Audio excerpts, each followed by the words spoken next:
Welcome to Luca and Miguel. Enjoy the video. You're starting immediately.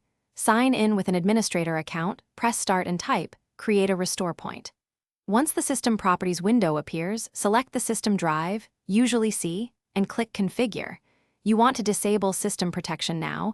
This prevents new restore points and clears the current restore point set when you confirm. Do this to free space and stop unwanted rollbacks.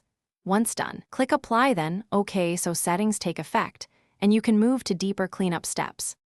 Once protection is off, existing restore points are removed for that drive.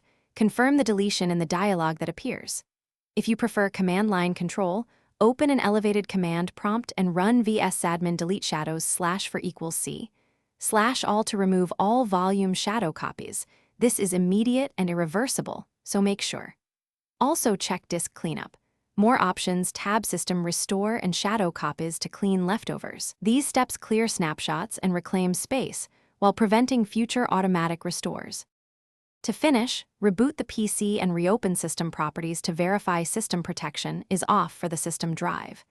If you ever re-enable Restore, return to Configure and set a reasonable max disk usage so Windows can store restore points without filling the drive.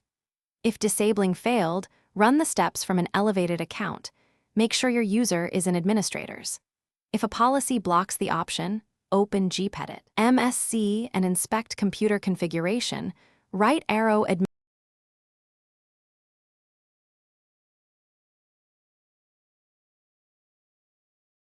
Thanks for watching and please subscribe. It's the best investment you'll ever make.